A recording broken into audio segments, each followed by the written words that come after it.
अच्छा, तो ये क्या कर रहा है कि इसने क्या किया, जब मैंने लिखा यहाँ पे एम्प्लॉय, उसने एम्प्लॉय को एज इट इज प्रिंट किया। उसके बाद मैंने लिखा एम्प्लॉय नेम, ई नेम, तो उसने क्या किया, उसके बाद एम्प्लॉय का नेम प्रिंट किया जो कि नेम की वैल्यू है, ठीक है, जो कॉलम के अंदर वैल्यू है वो सारी उसने यहाँ पे प्रिंट की हुई है। उसके बाद मैंने लिखा वर्क एज, ठीक है, वर्क्स एज, उसने वो भी एज इट इज प्रिंट किया क्योंकि वो मैंने कोटेशन के अंदर लिखा हुआ है। और लास्ट पे है जॉब, तो जो जो उनकी जॉब्स हैं एंड पे उसने वो लिखती हैं। अब आप यहाँ पे एक बात नोट की होगी कि मैंने एम्प्लॉय में डबल कोट लिखा हुआ है और वर्क्स एज में मैंने सिंगल कोटेशन मार्क लगाए हुए हैं।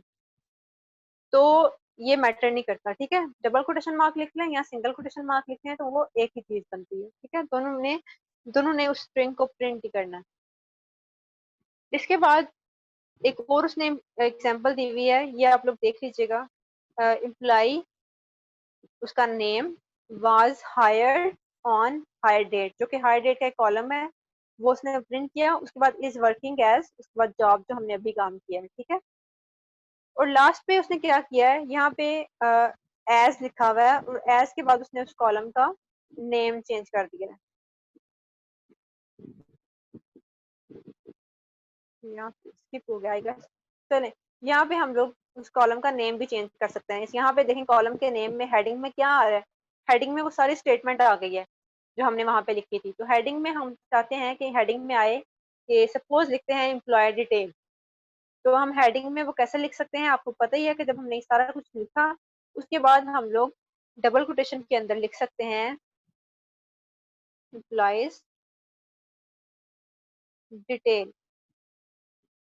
तो इसको सेव किया, मैंने एज नहीं लिखा, ठीक है, एज ने लिखा, डायरेक्टली मैंने डबल कोट्स लिख दिए। यहाँ पे इसको गो किया तो ये रन होकर देखें उसकी हेडिंग का नेम एम्प्लॉयर डिटेल आ गया। तो इस तरह से आप लोग स्ट्रिंग के साथ थोड़ा खेल सकते हैं। आप लोग इसको खुद भी प्रैक्टिस कीजिएगा, डिफरेंट चीजें ट्राई कीजिएगा और फिर देखिएगा क्या ये रिजल्ट देता है।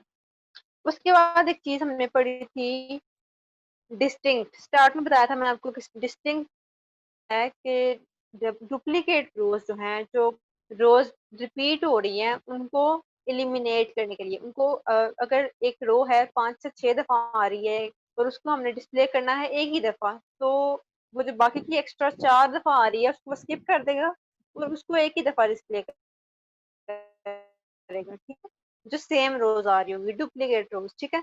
तो सपोज पहले मैं डिपार्टमेंट नंबर को प्रिंट करती हूँ एम्प्लॉय से और देखिएगा कि उसमें डुप्लीकेट रोज हैं या नहीं। एम्प्लॉय के टेबल को ओपन करते हैं, ये देखिए इसके एंड पे जो डिपार्टमेंट नंबर है उसके अंदर काफी ज्यादा डुप्लीकेट्स हैं, 20 यहाँ भी है, 20 यहाँ भी है, 20 यहाँ भी है।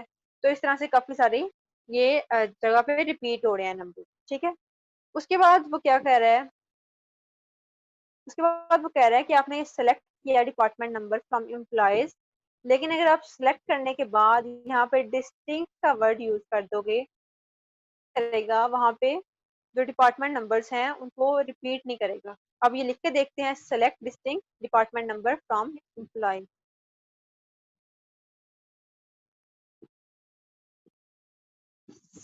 सिलेक्ट, उसके बाद डिस्टिंक्ट और डिपार्टमेंट नंबर फ्रॉम एम्प्लॉय। ये मैंने क्यूरी लिख ली, यहाँ पे मैं इसको रन करती हूँ तो देखें उसने डिपार्टमेंट बार रिपीट हो गया,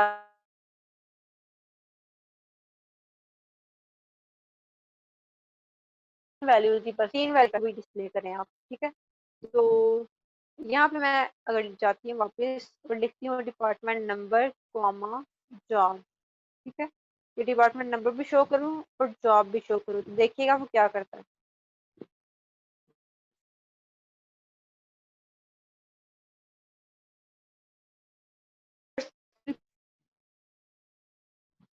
वो हर एक के साथ सेम, क्योंकि अगर यहाँ पे 20 है डिपार्टमेंट नंबर तो हर 20 के साथ क्लर्क नहीं आ रहा, इस 20 के साथ मैनेजर आ रहा है, इस 20 के साथ एनालिस्ट आ रहा है, तो इस तरह इसलिए उसको ये चीजें रिपीट करनी पड़ी। लेकिन कहीं पे 20 के साथ, काफी जगहों पे 20 के साथ क्लर्क जहाँ पे आ रहा होगा तो उसने वो उन सबको एक ही करके यहाँ पे एक ही के अंदर लिख दिया। अगर सपोज हमारे टेबल के अंदर डिपार्टमेंट नंबर 20 है और उसमें 2-3 क्लर्क्स हैं, लेकिन उसने यहाँ पे उसको एक ही दफा लिखेगा कि 20 क्लर्क, यानी कि 20 वाले डिपार्टमेंट में क्लर्क्स हैं, कितने हैं, कितने बार रिपीट हो रहे हैं वो उसने नहीं बताया। 30 है डिपार्टमेंट नंबर, तो उसके अंदर सेल्समैन को उसने रिपीट नहीं किया, उसने 30 वाले के साथ एक दफा सेल्समैन बुलाया, कहीं और 30 ऐसा नहीं है जिसके साथ सेल्समैन हो। ठीक है, तो इसलिए उसको उसने यूनिकली डिस्प्ले कर दिया। अब यहाँ पे अच्छा, अभी यहाँ पे न्यू चीज आई है थोड़ी सी, जो आप लोग पहले बात कर रहे थे कि हमने सपोज किसी रो को डिस्प्ले करना है। ठीक है, कोई आप अब तो हम कॉलम्स को डिस्प्ले कर रहे थे, किसी रो को डिस्प्ले करना है, किसी स्पेसिफिक रो को, तो वो कैसे डिस्प्ले करेंगे। ठीक है, अभी तो ऐसा था कि जितनी भी रोज हैं वो सारी की सारी डिस्प्ले हो रही थी, बस कॉलम का डिफरेंस आ रहा था। अगर मैंने लिखा है डिपार्टमेंट नंबर, तो डिपार्टमेंट नंबर में जितनी भी रोज हैं वो सारी की सारी आ रही थी। अगर मैंने लिखा है एम्प्लॉय आईडी, तो एम्प्लॉय आईडी में जितनी भी रोज थी सारी की सारी आ रही थी। तो ये यहाँ पे एक नई चीज है, वो है वेयर क्लॉज। वेयर, वेयर क्या चीज है? वेयर एक एक टाइप की कंडीशन है, एक कीवर्ड है जो कि हमें अलाउ करता है कि हम अपनी क्यूरी के अंदर कंडीशन लगा सकें। हम इसको कैसे लिखते हैं, यहाँ पे हमने ये पहले पढ़ लिया कि हम सेलेक्ट कैसे लिखते हैं। सेलेक्ट के बाद हम जो भी हमारे कॉलम्स हैं वो हम यहाँ पे लिखते हैं, फ्रॉम लिखते हैं, फिर टेबल लिखते हैं। ठीक है, इस टेबल लिखने के बाद हमने वेयर क्लॉज को लिखना है। यहाँ पे लिखेंगे वेयर और उसके बाद अपनी कंडीशन। फॉर एग्जाम्पल, ये नीचे एग्जाम्पल देखिएगा, सेलेक्ट एम्प्लॉय नंबर, उसके बाद एम्प्लॉय नेम है, उसके बाद जॉब है, डिपार्टमेंट नंबर है, फ्रॉम एम्प्लॉय। ये वही बात है सारी के एम्प्लॉय में से ये चीजें सेलेक्ट कर लो। लेकिन कौन कौन से सेलेक्ट करो? वेयर डिपार्टमेंट नंबर इज 30, जहां जहां पे डिपार्टमेंट नंबर 30 है सिर्फ वो वाली रोज सेलेक्ट करो। अब यहाँ पे वो सारी रोज को सिलेक्ट नहीं करेगा, बस वो रोज को सिलेक्ट करेगा जहाँ पे हमारा डिपार्टमेंट नंबर 30 है। इसको भी चला के देखते हैं, फिर बाकी मैं आप लोगों को यहीं पे दिखाऊंगी। अच्छा जी, सपोज मैं कहती हूँ कि select employee number, employee name, उसकी जॉब और सैलरी सपोज कर लेते हैं। ठीक है, फ्रॉम एम्प्लॉय, उसके बाद where department number is equal to 30। ठीक है, इसको मैं अब रन करती हूँ। तो ये देखें, जहां जहां पे डिपार्टमेंट नंबर 30 थे उसने उनको डिस्प्ले कर दिया। यहाँ पे हमें पता नहीं चल रहा, हम डिपार्टमेंट नंबर को भी साथ में डिस्प्ले कर लेते हैं ताकि हमें वो शो हो जाए। वापस आते हैं अपनी क्यूरी में, यहाँ पे हम सैलरी की जगह पे डिपार्टमेंट नंबर डिस्प्ले कर लेते हैं ताकि हमें वो डिपार्टमेंट नंबर भी शो करे। हमें 30 वाले सारे डिपार्टमेंट नंबर यहाँ पे शो होने चाहिए। को जरा फॉर्मेट करते हैं कि ये किस तरह शो कर रहा है। देखिए इस तरह शो कर रहा है कि सेलेक्ट के बाद ये सारा कुछ सेलेक्ट हो रहा है, फ्रॉम में या ये है, और वेयर में ये वाली कंडीशन है, department number is equal to 30। इसको मैंने चलाया तो ये देखेंगे मुझे employee number, employee name, job और डिपार्टमेंट नंबर उसने शो कर दिया। उसने अब जितने सपोज 10-15 कॉलम थे शायद, तो उसने वो सारे डिस्प्ले नहीं किए, बल्कि सिर्फ उतने कॉलम उतनी रोज डिस्प्ले की जितनियों के अंदर डिपार्टमेंट नंबर 30 था। ठीक है, उसने सारी रोज डिस्प्ले नहीं की। ये हो गया वेयर। अब उसने बताया है कि हम कैरेक्टर्स को, कैरेक्टर स्ट्रिंग को और डेट्स को कैसे यूज कर सकते हैं अपनी वेयर क्लॉज के अंदर। ये मैं आप लोगों को यहीं पे दिखाती हूँ। देखें यहाँ पे पहली कंडीशन, पहली स्टेटमेंट की लिखी हुई है, select employee number, job, department number from employee. ये वही बात, where name is equal to E name is equal to Ward, यानी कि जहाँ पे एम्प्लॉय का नेम वार्ड है उसकी रो प्रिंट कर दो। उसकी रो नहीं, पूरी कंप्लीट रो नहीं, बल्कि उसका एम्प्लॉय नंबर, उसकी जॉब, उसका डिपार्टमेंट नंबर, ये तीन चीजें उसकी प्रिंट कर दो। ठीक है, select these things from employees where employee name is equal to what. तो ये क्या करेगा, हमें एम्प्लॉय नंबर, जॉब और डिपार्टमेंट नंबर शो करेगा सिर्फ उस रो का जहाँ पे एम्प्लॉय का नेम वार्ड है। जैसे ऊपर हमने किया था जहाँ पे डिपार्टमेंट का नंबर वार्ड था, ऐसे यहाँ पे जहाँ पे एम्प्लॉय का नेम वार्ड होगा वहां पे ये हमें शो करेगा। तो बस ये ध्यान रखना है क्योंकि नेम स्ट्रिंग है तो स्ट्रिंग को आपने कोटेशन में लिखना है। उसके बाद है select static from employee, where hire date is equal to this. Date कैसे लिख रहे हैं आप, इस तरह से, ठीक है। अपने ब्राउजर पे आए, जरा एम्प्लॉय के टेबल में आए, उसमें डेट जिस तरह लिखी हुई है ना, ये देखें 19, 80, 12, 17, आपने इसी तरह से वहां पे क्यूडी में भी डेट लिखनी है जिस तरह से उधर लिखी हुई है, ठीक है। तो क्या लिखा, सिलेक्ट स्टैटिक, के उस एम्प्लॉय का सारा कुछ प्रिंट करो जहाँ पे जिस जिसकी हायर डेट ये वाली है, ठीक है। ये भी कंडीशन हो गई, ये भी आपने कोटेशन में अंदर, कोटेशन के अंदर लिखना है। उसके बाद वो कह रहा है select static from employee where employee name is equal to King. जैसे ये था वार्ड वाली बात, जहाँ पे एम्प्लॉय का नेम वार्ड था, वहां पे उसने उसकी तीनों चीजें प्रिंट की थी, लेकिन यहाँ पे वो तीनों नहीं कर रहा है, यहाँ पे स्टैटिक, यहाँ पे सारी चीजें प्रिंट कर रहा है किसकी, जहाँ पे एम्प्लॉय नेम किंग है, वो पूरी रो उसकी प्रिंट कर रहा है। उसके बाद ये नीचे वही बात है कि जहाँ पे डिपार्टमेंट नंबर 30 है, वहां की उसने चीजें प्रिंट कर दी हैं। तो देखें, अब नोट ये करने वाली बात है कि जब 30 लिखा है उसने, तो 30 के अराउंड कोटेशन नहीं है। ये आप लोगों को वैसे भी, क्योंकि आप लोग जावा के स्टूडेंट्स हैं, तो थोड़ा उससे मिलता जुलती ये बात है कि जब स्ट्रिंग्स आती हैं या करेक्टर्स आते हैं तो हम उसको कोटेशन में लिखते हैं, लेकिन जब नंबर्स आते हैं तो हम उसको बगैर कोटेशन के लिखते हैं। तो यहाँ पे भी ऐसी ही बात है कुछ। अच्छा, इसके बाद कंडीशंस के अंदर कुछ और कंडीशंस भी, ये कंडीशन थी ना कि E name is equal to this या फिर department number is equal to this, ये सारी कंडीशंस थी। तो अगर आप लोग कंडीशन कुछ और लगाना चाहते हैं, जैसे आप लोग अपने जावा में यूज करते हैं लेस देन, इक्वल टू या ग्रेटर देन इक्वल टू, ये सारे ऑपरेटर्स जो हम यूज करते हैं, कंडीशनल ऑपरेटर्स, ये आप यूज करना चाहते हैं, तो ये वही लिस्ट दी हुई है कि ये इक्वल का है, ये ग्रेटर देन है, ग्रेटर देन इक्वल टू है, फिर इस तरह लेस देन के हैं, नॉट इक्वल टू के हैं, ठीक है। यहाँ तक ये सारे नॉट इक्वल टू के ऑपरेटर्स हैं। उसके बाद बिटवीन एंड ये क्या करता है, ये हमें एलिमेंट शो करता है कहाँ तक, यहाँ से स्टार्ट करता है, मतलब अगर हमने दो, इसकी स्टार्टिंग वाली को लिखेंगे कि मैं कहती हूँ बिटवीन 12 एंड 15, ठीक है। तो 12 और 15 के दरमियान में जितने भी वो नंबर्स होंगे वो सारी की रोज प्रिंट कर देगा, ठीक है। लेकिन यहाँ पे क्या है, इंक्लूसिव, कि जो मैंने वैल्यूज को दी होंगी 12 और 15, ये उनको भी इंक्लूड करेगा ही करेगा, कि 12 भी इंक्लूड करो, उसके दरमियान में जितनी वैल्यूज आती हैं वो भी इंक्लूड करो, और जो लास्ट वैल्यू है वो भी इंक्लूड करो। एक्चुअली हम यहाँ पे एक स्टार्टिंग वैल्यू और एक एंडिंग वैल्यू दे रहे होते हैं, ठीक है। उसके बाद एक और कीवर्ड है इन, ठीक है। इन क्या मतलब है कि यहाँ पे हम लिखेंगे इन, उसके बाद हम लिखेंगे ब्रैकेट्स, और ब्रैकेट के अंदर हम कुछ वैल्यूज लिखेंगे, ठीक है। बेसिकली ये सेट होगा। तो ये कंडीशन ये चेक करेगी कि हमारी जो वैल्यूज हैं वो क्या इस सेट से बिलोंग करती हैं या नहीं करती, ठीक है।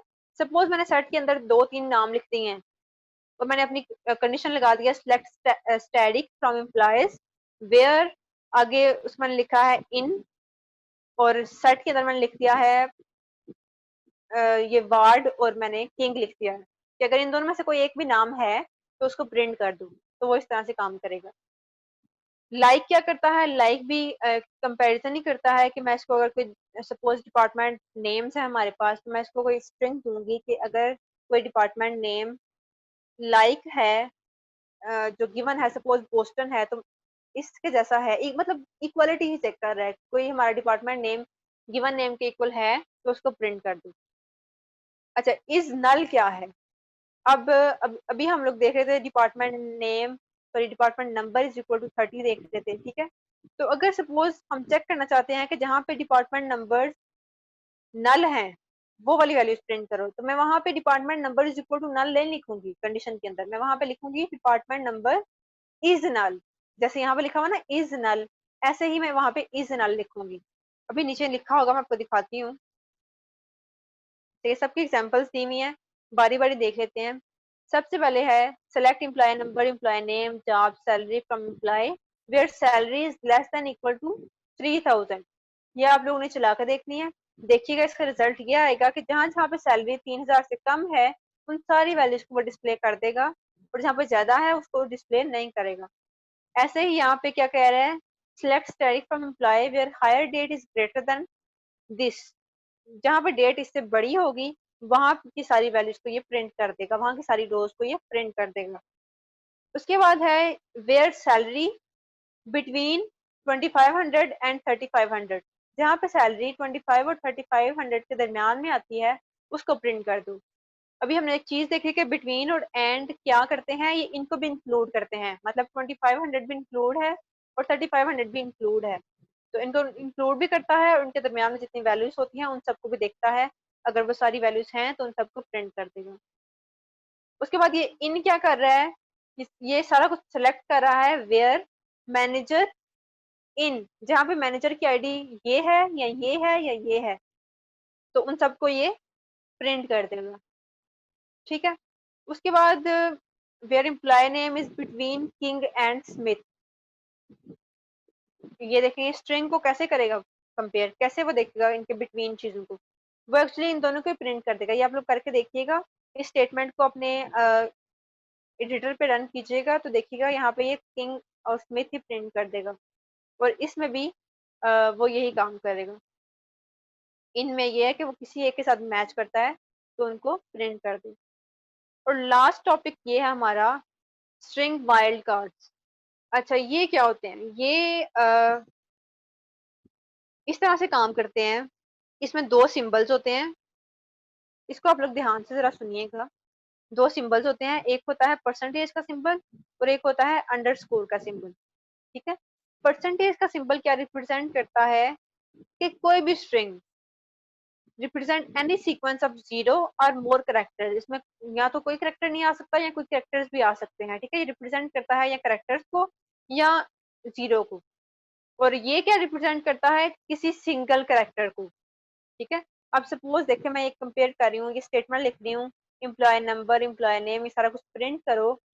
कहाँ का प्रिंट करो, वेयर ई नेम लाइक, जहाँ पे एम्प्लॉय का नेम ऐसा है। ऐसा कैसा कि पहले एस है और उसके बाद कोई भी वैल्यूज आ रही हैं, क्योंकि हमें पता है कि परसेंटेज का साइन क्या रिप्रेजेंट कर रहा है, जीरो या मोर करेक्टर्स। इसके बाद जितने भी करेक्टर्स आ जाए हमें फर्क नहीं पड़ता, लेकिन स्टार्टिंग वैल्यू एस होनी चाहिए। तो वो क्या करेगी, ये स्टेटमेंट हमें वो सारी रोज प्रिंट कर देगी जहाँ पे स्टार्टिंग वैल्यू हमारी एस है। उसके बाद जो मर्जी लेटर्स आएंगे, जो मर्जी करेक्टर्स आए, उससे फर्क नहीं पड़ता, स्टार्टिंग वाला एस होगा तो उसको प्रिंट कर देगा। ऐसे ही सेकंड नंबर पे है हमारा where employee name is like dash या अंडरस्कोर आई, उसके बाद ये मॉडुलस ऑपरेटर या फिर आप इसको परसेंटेज कह लें। ठीक है। तो क्या करेगा, पहले ये किसको रिप्रेजेंट करता है, एक करेक्टर को। तो वो कह रहा है कि यहाँ पे कोई भी एक करेक्टर आ जाए, उसके बाद जो सेकंड वाला करेक्टर होगा वो आई होना चाहिए। और जो सेकंड वाले के बाद जितने भी करेक्टर्स आएंगे वो इस परसेंटेज में आएंगे, जितने मर्जी आ जाए हमें फर्क नहीं पड़ता, बस ये है कि सेकंड वाला आई होना चाहिए। जहाँ पे सेकंड वाला आई है उन सबको प्रिंट कर दो। तो ये पूरे टेबल में, पूरे एम्प्लॉयज नेम में देखेगा कि जहां जहां पे सेकंड नंबर पे आई है उन सबको प्रिंट कर देगा। और ये जो लास्ट है ये क्या रिप्रेजेंट कर रहा है कि पहले जो मर्जी करेक्टर्स आ जाएं, जितने मर्जी करेक्टर्स आ जाएं, लेकिन बाद में एन आए, यानी कि एंड पे एन आए। तो ये एम्प्लॉय नेम में जाके देखेगा कि जिन भी नेम्स के एंड एंड पे एन आ रहा है उन सब नेम्स के की रोज को प्रिंट कर देगा।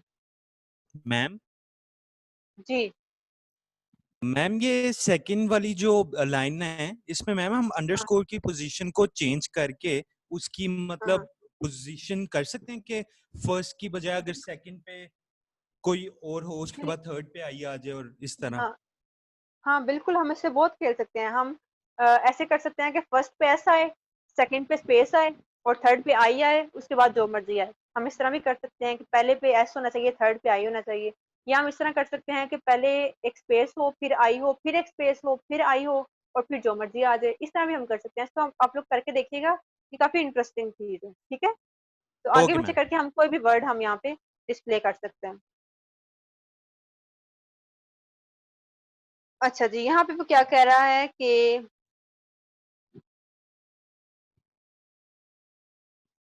सारा कुछ डिस्प्ले करो, एम्प्लॉय का नेम डिस्प्ले करो, एम्प्लॉय की हायर डेट डिस्प्ले करो। कहाँ से, एम्प्लॉय के टेबल से। Where hire date is like, पहले परसेंटेज यानी कि पहले कुछ भी आ जाए और बाद में क्या आए, 95। तो जहाँ पे भी हायर डेट के एंड पे 95 होगा ये उन सबको प्रिंट कर देगा। एक्चुअली वो यही देखना चाह रहे हैं हम लोग कि जहाँ पे ईयर 95 होगा वहाँ पे उन सबको प्रिंट कर दे। तो हम ऐसे लिखेंगे इसको कि स्टार्टिंग में जो मर्जी हो, जो मर्जी डेट हो उसकी, लेकिन ईयर उसका 95 हो। तो यहाँ पे हम इसको इस तरह से देख सकते हैं। अच्छा, उसके बाद ये वही बात जो हमने पहले की, मैंने आपको वहां पे बताया कि हम जब जी मैम कितना रह गया है? बस खत्म होने वाला है, आखिरी पॉइंट। ठीक है। अच्छा, मैंने अभी आपको बताया कि जब हमने नल यूज करना है, नल को चेक करना है, तो नल के साथ हम इक्वालिटी नहीं लगाएंगे, बल्कि नल के साथ हम लोग इज का ऑपरेटर लगाएंगे कि मैंने चेक करना है वेयर मैनेजर इज नल, जहाँ पे मैनेजर नल है उन सारी रोज को प्रिंट करो। तो मैं यहाँ पे इक्वल नहीं लिखूंगी, अब मैं इज लिखूंगी, इज नल। ठीक है। अगर मैंने चेक करना है कि जहाँ पे नल नहीं है उन सबको प्रिंट करो, तो मैं लिखूंगी इज नॉट। ठीक है। तो ये इस तरह से हो जाएगा, इसमें कुछ मुश्किल नहीं है। उसके बाद ये लॉजिकल ऑपरेटर्स हैं। यहाँ पे आपने देखा ऊपर कि हम एक एक कंडीशन लिख रहे हैं, लेस देन वाली कंडीशन एक लिख रहे हैं या ग्रेटर देन वाली लिख रहे हैं। अगर 2 या 3 कंडीशन लिखनी है तो उनके दरमियान में रिलेशन क्या आ सकता है, एंड का, और का, या नॉट का। ठीक है। तो ये वो बता रहा है कि हम लोग 2 कंडीशन, जैसे यहाँ पे लिखा हुआ है salary is greater then 200 and and job is like, job जो है वो इस तरह से है कि दरमियान में आता है MAN, कि कोई भी ऐसा वर्ड जिसके अंदर MAN आता हो, स्टार्टिंग में जो मर्जी हो, एंड पे जो मर्जी हो, बस बीच में एक दफा MAN जरूर आना चाहिए। तो ये 2 कंडीशन चेक कर रहा है, बीच में एंड लगा हुआ है। जब ये दोनों कंडीशन ट्रू होंगी तो फिर ही वो उस रो को प्रिंट करेगा। और ऐसे ही और है, और में कोई भी एक ट्रू हो जाएगी, आपको पता ही है। और ऐसे ही नॉट है कि जब ये कंडीशन ट्रू नहीं होती तब तुमने प्रिंट करना है, वरना नहीं करना। ऐसे ही लास्ट बात है, एक और क्लॉज है, जैसे हमने वेयर की क्लॉज देखी, ऐसे ही एक क्लॉज है ऑर्डर बाय।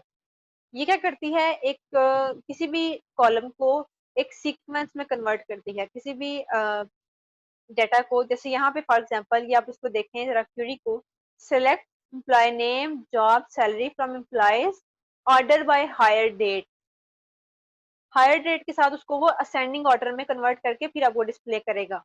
ये आपने देखना है। ठीक है। जब आपने यहाँ पे कुछ भी लिखा हुआ ना साथ में असेंडिंग या डिसेंडिंग, तो आपको वो असेंडिंग ऑर्डर में बाय डिफॉल्ट डिस्प्ले करेगा। लेकिन अगर आप साथ में यहाँ पे DESC लिखते हैं तो इसका मतलब है कि वो आपको हर सूरत में डिसेंडिंग ऑर्डर लिख देगा। अगर आप नहीं लिखते तो इसका मतलब है कि असेंडिंग ऑर्डर। अगर आप डिसेंडिंग लिख देते हैं साथ में तो इसका मतलब है कि डिसेंडिंग। आपको असेंडिंग वाले के लिए असेंडिंग लिखने की जरूरत नहीं है। ठीक है। ये था हमारा लास्ट पॉइंट। मैम ये DESC शॉर्ट फॉर्म डिस्क्राइब के लिए भी तो यूज की थी हमने। हाँ, लेकिन वो स्टेटमेंट के स्टार्ट में यूज होती है ना, किसी टेबल के साथ।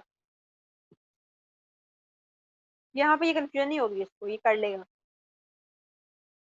अच्छा, इसके बाद यहाँ पे उसने एक दो क्यूरीज और बता दी हैं, इन्हीं को कंबाइन करके थोड़ा सा, कि सेलेक्ट करो एम्प्लॉय नेम को, सैलरी को, सैलरी के अंदर 12 मल्टीप्लाई करो, और जो मल्टीप्लाई करके कॉलम आएगा उसको एज कर दो न्यू सैलरी। ठीक है। उसका कॉलम का नेम यानी कि उसकी हेडिंग न्यू सैलरी रख दो। और फ्रॉम करो एम्प्लॉय से, और ऑर्डर बाय न्यू सैलरी को, जो नई सैलरी हमने यहाँ पे जनरेट की है, ये उसके थ्रू ऑर्डर बाय करेगा। और ये ऑब्वियसली क्योंकि कुछ भी नहीं लिखा हमने साथ, तो ये असेंडिंग ऑर्डर में करेगा। और ये वही काम हमने किया दोबारा से, लेकिन यहाँ पे डिसेंडिंग लिख दिया, तो ये उसको असेंडिंग की बजाय डिसेंडिंग में करेगी। ठीक है। ये आप लोगों ने करके देखनी है, सारी सबकी प्रैक्टिस करनी है। एक वीक बहुत बहुत ज्यादा होता है। ठीक है। एक वीक पड़ा हुआ है आप लोगों के पास।